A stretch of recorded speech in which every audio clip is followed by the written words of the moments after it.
सा दखरा बर' फरायसा आफादनि सनाथि मायथाइ जे खुंनो थांनायाव आंखौबो जि सासे लेङाइ मासिगिरि हिसाबै सायख'नानै लाबाय आरो आं दिनैहाय बेखौनो बुंनो सानो जे जोंनि बे जे सनाथि जों खुंफुंनो थाखाय दाफुंजानानै होजानाय आरो जों जे जायगायाव खुंनो थांगासिनो दङ बे जायगाखौ होनोमोन 16 नम्बर एरिया गिदिर दरब्रै गामिजों मोनसे 16 नम्बर एरिया बियो आरो बेयावनो गोदो मोनसे एखेबारे बिराद बर'नि जे सावथुन आलायारना बेयाव शुटिं मोनसे मोन्दों आरो जेराव जालाख'नि हाया बेयावनोमोन फिल्मनि जालाख'आ आरो बे हाखौनो बे फाननांदोंमोन। दा बेनिखायनो जोङो जोंनि बे खुंफुंनाय जे जायगानि थावनिनि मुंखौ आलायारन फोथार मुं दोननानै जोङो बेखौ खुंनो थांगासिनो दङ दिनै। दा बिनिनो जोङो दिनै खुब मोजां मोनदों जोंनि जे जाय माने जोंनि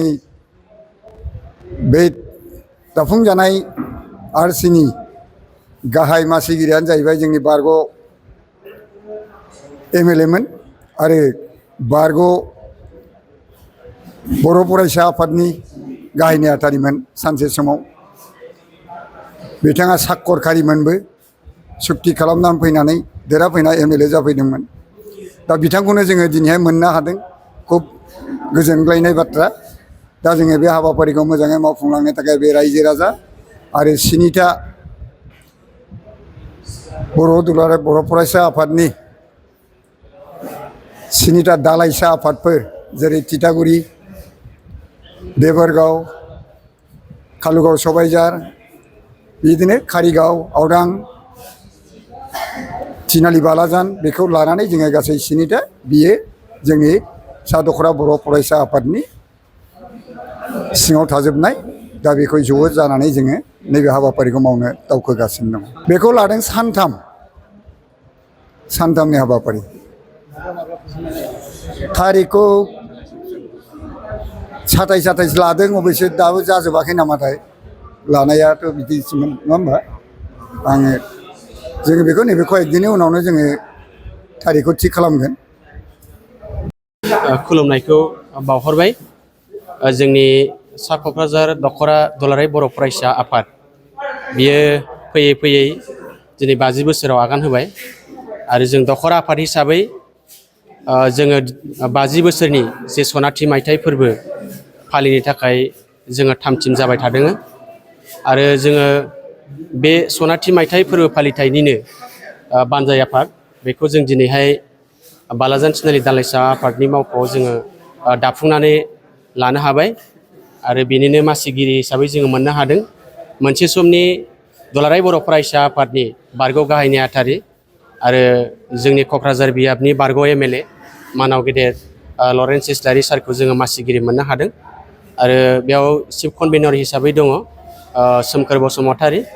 आरो जोङो बेवहाय दखरा आफादाहाय जोङो जे सनाथि मायथाइ फोरबो फालिनाय बेखौहाय बालाजान थिनालि दालाइसा दुलाराय बर' फरायसा आफादनि सिङाव थानाय ब्रह्मपारा आरो मजाबारि हालदैजरा आरो बेवहाय जोङो सिउ सिउ क्लाबनि गेलेग्रा फोथाराव जोङो खुंफुंनो थाखाय थामथिम जाबाय थादों आरो बेखौ जोङो फोसावनो मोननानै जोबोद गोजोननाय मोनदों। मोनसे समाव जोंनि बर' हारिनि जे बर' माहारिनि गिबिसिन समाजारि बर' सावथुन जे आलायारन बे आलायारना बे सल्ल' मजाबारि हालदैजरा आरो ब्रह्मपुर बा बे जायगायावहाय शुटिंखौ खालामनाय जादोंमोन आरो बेनि थाखायनो जों बेजोंनो लोब्बा लाखिनानै जोंनि जे गल्डेन जुबलि सनाथि मायथाइ फोरबो फालिनायनि जे थावनि बे आलायारन सिनेमाजों लोब्बा लाखिनानै जों दिनै आलायारन फोथार जोङो मुं दोननाय जादों आरो बेखौ जों दिनै आलायारन फोथार हिसाबै जोङो फोसावनानै लाबाय आरो जे जों गल्डेन जुबलि खुंफुंनो थांनाय जे थावनि बे आलायारन फोथार आरो जों बेवहाय मोनसे बाथ्राखौ जोङो फोसावनो सिगांदों जोङो दखरा आफादाहाय जे 50 बोसोरनि मोनसे जारिमिन जोङो बिजाब जोङो दिहुननो थाखायबो थामथिम जादों आरो बिनि कमिटिखौबो जोङो दाफुंनानै लानो हाबाय आरो बे दखरा आफादनि 50 बोसोरनि जे जारिमिन बिजाबनि जे मासिगिरि हिसाबै जोङो मोननो हादों कमार्स कलेजनि प्रिन्सिपाल मानाव गेदेर डक्टर बिपुल चन्द्र बसुमतारी सारखौ जोङो बे जारिमिन सुजु आफादनि जोङो मासिगिरि हिसाबै मोननो हादों आरो बेवहाय जोङो चिफ कनभेनर हिसाबै जोङो मोननो हादों बेवहाय इउ एन ब्रह्म कलेज दतमानि बारग' प्रिन्सिपाल आइसि आरो बिथां सिलाराय मोसाहारि सार बिथांखौबो जोङो बे जारिमिन सुजु आफादनि जोङो गाहाय लेंथुमगिरि चिफ कनभेनर हिसाबै मोननो हादों दा जोङो फोसावहरदों दिनै बे मिडियानि गेजेरजों बेखौनो जों बयनिसिमबो जे जायफ्रा दिनै बे 50 बोसोरनि समाव मोनसे सोमावसारनायजों सोमोन्दो थानाय बा बे 50 बोसोरनि समाव दुलाराय बर' फरायसा आफादजों सोमोन्दो थानाय आरो बे 50 बोसोरनि जे दखरा आफादाव बिबान लानानै बारग'लांनाय दैदेनगिरि बिथांमोननिसिमबो जोङो फोसावहरदों गोबां बावहाय माखासे जोङो जारिमिनफोर जोङो दखरा आफादनि जे जागायजेननायनिफ्राय 1967 मायथाइयाव दखरा आफादा गायसनजादों बे गायसनजेननायनिफ्राय गोबां माखासे जोंहा बेवहाय सेबखांनांगौ माखासे जोंनि जारिमिनफोर थागोन आरो जायफोर जारिमिनफोरखौ जायफोरनाव दङ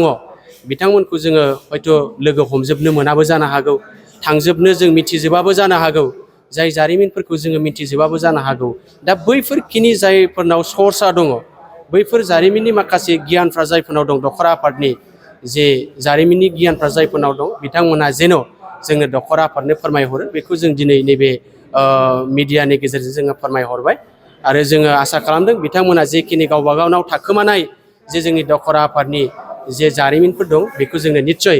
दखरा आफादाव जोंनो फोरमायहरगोन जोङो बेखौहाय नभेम्बरनि जोबथा अक्ट' जोङो बेखौ लानाय जादों आरो बेवहाय जों सानथामनि हाबाफारि जोङो खुंफुंगोन आरो बेयाव जों गोबां हाबाफारिफोर बेयाव लानाय जादों बेवहाय जोङो थुनलाइयारि आयदा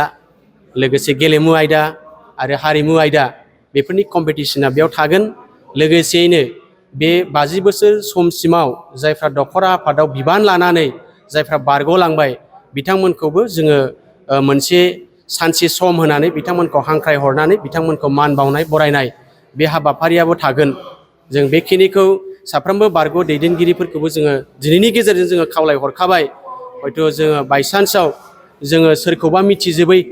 हयथ' जानोबो हागौ बिबानगिरिफोरखौ जे गाहायनि बिबानगिरिफोरखौ जोङो गोबांथारखौ हयथ' आफादगिरि गाहाय नेहाथारि लोगो आफादगिरि लोगो गाहाय नेहाथारिफोरखौ जोङो मिथियो नाथाय बिनि गाहायाव गोबां बिबानगिरिफोर दङ जायफोरखौ जोङो बेयाव माखासे रेकर्डफोरखौ हयथ' मोनजोबाखै नागिरनांगौ नागिरनायाव जोङो मोनजोबनो हायाबो जानो हागौ जायनि थाखाय जोंनो सोरबाया बेबायदि बिबान मावदोंब्ला जोंनो दखरा आफादसिम फोरमायहरो बेखौबो जोङो फोरमायहरनाय नैबे मिडियानि गेजेरजों बेखिनिखौबो जों फोरमायहरबाय गोजोन्थों।